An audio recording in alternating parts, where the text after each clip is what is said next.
बिस्मिल्लाहिर्रहमानिर्रहीम, अस्सलाम वालेकुम। Welcome to my kitchen. आज मेरे किचन में बहुत ही लजीज और बहुत ही मज़ेदार सा कोफ्ता पुलाव बन रहा है, जो बहुत ही डिलीशियस और बहुत ही यमी बन के तैयार होता है। वैसे तो आपने कई किस्म के पुलाव खाए होंगे, लेकिन आप एक दफ़ा इस पुलाव को भी ट्राई करें। मुझे पूरी उम्मीद है आपको बहुत पसंद आएगा। बहुत ही टेस्टी और बहुत ही मज़ेदार सा ये पुलाव बन के तैयार होता है और इसका टेस्ट भी थोड़ा डिफरेंट होता है आम पुलाव से।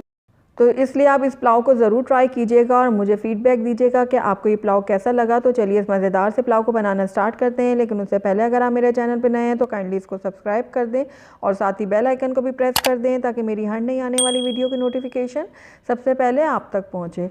तो बहुत ही लजीज और मज़ेदार सा पुलाव बनाने के लिए सबसे पहले हम इसके लिए कोफ्ते तैयार करेंगे। तो यहाँ पर मैंने चॉपर ले लिया। अगर आपके पास चॉपर नहीं है तो जिसमें भी आप कीमा वगैरह पीसते हैं आप वो ले लें। तो सबसे पहले इसके अंदर मैं ऐड करूँगी एक बड़ी प्याज, जिसको मैंने इस तरीके से रफली काट लिया। उसके बाद इसके अंदर मैं 8 से 10 अदद हरी मिर्चें शामिल कर रही हूँ। ये आप अपने टेस्ट के अकॉर्डिंग डालिएगा, जितना आप पसंद करते हैं। उसके बाद यहाँ पर एक प्याली भर के मैंने लिया है हरा धनिया, तो ये भी मैंने इसमें ऐड कर दिया। 1 खाने का चम्मच इसके अंदर मैंने लहसुन अदरक का पेस्ट शामिल किया है। अब मैं इन सारी चीज़ों को पीस लूँगी। तो ये देखिए सारी चीज़ों को अच्छे से मैंने पीस लिया है, ये देखिए। तो अब इसके अंदर 500 ग्राम्स मैं बोनलेस चिकन ऐड कर रही हूँ। 500 ग्राम्स बोनलेस चिकन ले लिया है और साथ ही इसके अंदर मैं ऐड करूँगी भुने हुए चनों का पाउडर। ये तकरीबन 3 खाने का चम्मच भर कर है। अगर आपके पास ये मौजूद नहीं है तो आप बेसन को थोड़ा सा भून लें और वो डाल दें। धनिया पाउडर इसमें मैंने ऐड किया आधा खाने का चम्मच। लाल मिर्चों का पाउडर मैंने इसमें ऐड किया आधा खाने का चम्मच। सफ़ेद ज़ीरा भी मैंने आधा खाने का चम्मच इसमें ऐड किया और गरम मसाला इसमें जाएगा आधा चाय का चम्मच। और साथ ही इसके अंदर मैंने नमक ऐड किया हस्बे ज़रूरत। तो अब चॉपर का ढक्कन मैं बंद कर लेती हूँ। उसको दोबारा से मैं अच्छे से बारीक पीस लेती हूँ। तो देखिए कीमे को मैंने बारीक पीस लिया है। अब हाथों में मैंने थोड़ा सा ऑयल लगा लिया है और अब मैं इसके कोफ्ते तैयार करूँगी। जितने छोटे बड़े आपको कोफ्ते तैयार करने हैं आप कर लें। वैसे पुलाव में छोटे छोटे कोफ्ते ही बनते हैं। तो ये देखिए इस तरीके से मैं कोफ्ते तैयार कर लूँगी सारे। तो सारे कोफ्ते बिल्कुल रेडी कर लिए हैं मैंने। आइए अब इनको हम फ्राई कर लेते हैं। तो यहाँ पर मैंने एक पैन ले लिया और इसके अंदर हाफ़ कप मैं ऑयल शामिल कर रही हूँ। ऑयल जैसे ही थोड़ा सा गर्म होगा तो इसमें एक एक करके मैं सारे कोफ्ते ऐड कर दूँगी। तो एक एक करके सारे कोफ्तों को मैंने शामिल कर दिया इस पैन में। अब एक दफ़ा मैं इन कोफ्तों को बिल्कुल भी टच नहीं करूँगी। थोड़ी देर अच्छे से सेट हो जाएंगे, उसके बाद हम इनको टर्न कर लेंगे। तो ये देखिए बहुत अच्छा सा कलर आ गया एक तरफ से। तो इसको अब मैं पलट लेती हूँ सबको। तो सारे कोफ्तों को मैंने अच्छे से टर्न कर लिया। अब दूसरी तरफ से भी इनको गोल्डन होने तक मैं फ्राई कर लूँगी। तो ये देखिए बहुत अच्छे से हमारे कोफ्ते फ्राई हो गए। इनको निकाल लेती हूँ एक प्लेट में।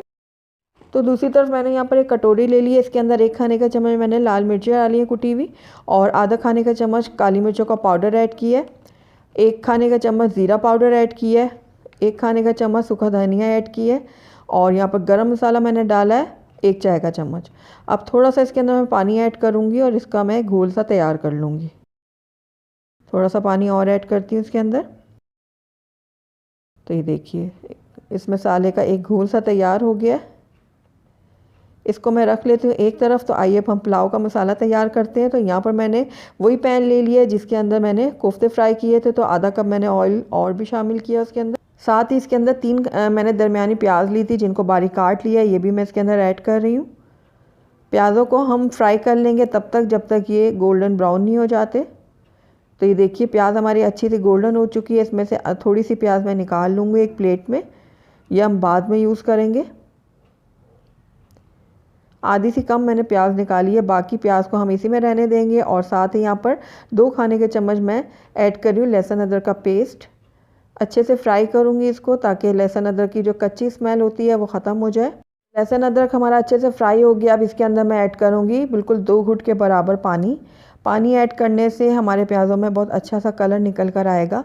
बस थोड़ा सा ही हमने पानी इसमें ऐड किया और इसको मैं मिक्स कर लूँगी। अब इसमें कुछ खड़े मसाले जाएंगे, जिसमें सबसे पहले मैंने 2 पत्ते तेज़पात के लिए जिनको मैंने तोड़ लिए, 2 छोटी मैंने दालचीनी के टुकड़े लिए, 3-4 लौंग लिए, 8 से 10 दाने मैंने काली मिर्चों के लिए, 1 बड़ी इलायची ली है, थोड़ी सी मैंने जावित्री ली है, 1 बादियान का फूल लिया जिसको तोड़ लिया, और साथ ही 1 खाने का चम्मच मैंने सफ़ेद ज़ीरा लिया साबुत। अब ये सारे खड़े मसाले मैं डाल दूँगी प्याज में, और इसको भी मैं थोड़ा सा फ्राई करूँगी ताकि खड़े मसालों की सारी खुशबू जो है वो प्याज़ों में आ जाए। अब उसके बाद मैंने इसके अंदर ऐड किया 1 बड़ा टमाटर, और इसको मैंने बारीक काट लिया था, इसको भी मैं अच्छे से मिक्स कर लूँगी। तो ये देखिए टमाटर को भी अच्छे से पका रही हूँ। थोड़ी देर पकाने के बाद इसके अंदर मैं ऐड करूँगी मसाले जो अभी हमने घोल के रखे हुए थे। अब इन मसालों को भी अच्छे से मैं भून लूँगी ताकि इनकी भी जो कच्ची स्मेल होती है वो ख़त्म हो जाए। तो अच्छे से सारे मसाले भुन चुके हैं और बहुत ही अच्छी से खुशबू आना शुरू हो गई है। अब इसके अंदर हम कोफ्ते ऐड करेंगे जो हमने फ्राई करके रखे हुए थे। तो ये देखिए सारे कोफ्ते जो हैं वो मैं इसके अंदर डाल देती हूँ। थोड़ा सा घुमा लेती हूँ कोफ्तों को मैं मसाले के साथ, और साथ ही इसके अंदर मैं हरी मिर्चें डालूँगी पिसी हुई। ये मैंने 10 से 12 हरी मिर्चें ली थी जिनको मैंने बारीक पीस लिया है, ये मैं इसके अंदर ऐड कर रही हूँ। आप अपने टेस्ट के अकॉर्डिंग डालिएगा, जितनी आप तीखा पसंद करते हैं उस हिसाब से इसमें आप हरी मिर्चें डाल दीजिएगा। और साथ ही कुछ पत्ते इसमें मैं पुदीने के भी ऐड कर रही हूँ, इससे बहुत ही अच्छा फ्लेवर भी आएगा हमारे पुलाव में और खुशबू भी बहुत अच्छी आएगी। तो दोनों चीज़ों को मैं अच्छे से मिक्स कर लेती हूँ। साथ ही मैं इसमें डालूँगी दही। तो ये फेटा हुआ दही है तकरीबन ½ कप के बराबर, तो ये भी मैंने इसके अंदर ऐड कर दिया और इसको भी मैं अच्छे से मिक्स कर लेती हूँ। और दही को मैं तब तक पकाऊंगी जब तक ये गायब नहीं हो जाती और इस मसाले में से हमारा जो ऑयल है वो सेपरेट नहीं हो जाता। 3 से 4 मिनट हो गए इस मसाले को भूनते हुए, दही गायब हो गई है और ऑयल जो है वो सेपरेट हो गया है। अब इस टाइम पे आकर इसके अंदर मैं नमक ऐड कर रही हूँ। नमक आप अपने टेस्ट के अकॉर्डिंग डालिएगा जितना आप पसंद करते हैं। नमक को भी मैंने अच्छे से मिक्स कर लिया। अब इसके अंदर मैं पानी ऐड करूँगी। तो चावलों के हिसाब से मैं इसमें पानी ऐड कर रही हूँ। मैं 4 कप चावलों का इस्तेमाल कर रही हूँ, तो उस हिसाब से मैं 5.5 कप इसके अंदर पानी ऐड कर रही हूँ। तो मिक्स कर लूँगी इसको भी मैं। मिक्स करने के बाद इसको कवर करूँगी और इसमें बॉयल आने दूँगी। तो बॉयल आ चुका है हमारे मसाले में, ये देखिए। अब इसके अंदर हम चावल ऐड करते हैं। तो यहाँ पर मैं 4 कप चावलों का इस्तेमाल कर रही हूँ। तो 4 कप चावल मैंने अच्छे से धो के और भिगो के रख दिया था आधे घंटे पहले। अब इनका पानी जो है वो मैंने गिरा दिया। अब ये सारे चावल जो है मैं इस मसाले में ऐड कर दूँगी।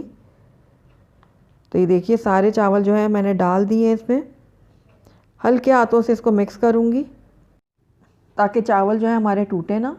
उसके साथ ही मैंने यहाँ पर 3 अदद साबुत हरी मिर्चें शामिल की हैं। हरी मिर्चें शामिल करने से बहुत ही अच्छी खुशबू आएगी पुलाव में से और टेस्ट भी बहुत अच्छा आएगा। तो बस हल्के हाथों से मैंने इसको मिक्स कर दिया है। अब इसको मैं तो इस टाइम पे आकर इसमें मैं नमक भी चेक कर लेती हूँ। बिल्कुल परफेक्ट है नमक। अगर आपका कम हो तो आप इसमें डाल सकते हैं इस टाइम पर। तो अब इसको कवर करके इसका पानी मैं ड्राई कर लेती हूँ। तो ये देखिए चावलों का पानी जो है वो ड्राई हो चुका है। थोड़ा सा मैं इसको ऊपर नीचे कर लेती हूँ हल्के हाथों से, ये देखिए इस तरीके से। तो चावलों को मैंने ऊपर नीचे अच्छे से कर दिया। अब इनको हम दम लगा लेते हैं। तो यहाँ पर मैंने एक तवा रख लिया था चूल्हे के ऊपर, इसको गर्म कर लिया अच्छे से। उसके बाद ये जो पैन है चावलों वाला ये इसके ऊपर रखा है। अब इसके ऊपर हम डालेंगे लाल की हुई प्याज जो हमने निकाल के रखी हुई थी। तो अच्छे से मैं चारों तरफ फैलाकर प्याज डाल दूँगी। अच्छा, अगर आपको पसंद नहीं है प्याज लाल की हुई तो आप मत डालिएगा, आप इस स्टेप को स्किप कर दीजिएगा। तो अब इसके ढक्कन के ऊपर मैंने कपड़ा चढ़ा दिया और इसको मैं ढक दूँगी और लो फ्लेम में तकरीबन 15 मिनट के लिए चावलों को दम के लिए छोड़ दूँगी। तो तकरीबन 15 मिनट हो गए चावलों को दम पे रखे हुए। तो आइए अब इसको चेक करते हैं। अल्हम्दुलिल्लाह हमारा बहुत ही खुशबूदार बहुत ही मज़ेदार सा पुलाव बन के तैयार है। बहुत ही ज़बरदस्त सी खुशबू आ रही है इसमें से और बहुत ही ये टेस्टी लग रहा है। तो ये चावलों को आप देखिए कितने ये खिले खिले से तैयार हुए हैं। ये देखिए हमारा जो कोफ्ता पुलाव है बहुत ही खिला खिला और बहुत ही खुशबूदार बन के तैयार हुआ है। ये देखिए। तो आइए इसको अब हम सर्व कर लेते हैं। तो अल्हम्दुलिल्लाह हमारा बहुत ही टेस्टी बहुत ही मज़ेदार सा कोफ्ता पुलाव बन के तैयार है। बहुत ही ज़बरदस्त सी खुशबू आ रही है इसमें से और बहुत ही टेस्टी ये बन के तैयार हुआ है। तो आखिर में थोड़ी सी तली हुई प्याज मैं इसमें और डालूँगी, ये देखिए इस तरीके से। तो अल्हम्दुलिल्लाह हमारा बहुत ही खुशबूदार बहुत ही मज़ेदार सा कोफ्ता पुलाव बन के तैयार है। बहुत ही आसानी से बन जाता है और झटपट से तैयार हो जाता है, लेकिन टेस्ट में ये बहुत ही मज़ेदार होता है। आप इस पुलाव को लाल चटनी के साथ या फिर रायते के साथ सर्व करें, बहुत ही इंजॉय करेंगे। तो ज़रूर ट्राई कीजिएगा आप मेरी इस रेसिपी को। अगर आपको मेरी रेसिपी पसंद आई है तो इसको लाइक करें, अपने दोस्तों के साथ शेयर करें, और अगर पहली दफ़ा मेरे चैनल पे आएँ तो काइंडली इसको सब्सक्राइब भी कर लें और साथ ही बेल आइकन को भी प्रेस कर दें ताकि मेरी हर नई आने वाली वीडियो की नोटिफिकेशन सबसे पहले आप तक पहुँचे। और कमेंट करके मुझे ज़रूर बताइएगा कि आपको मेरी रेसिपी कैसी लगी। साथ ही मेरे फेसबुक और इंस्टाग्राम के पेज को लाइक करना मत भूलिएगा। Thank you for watching. अल्लाह हाफिज़।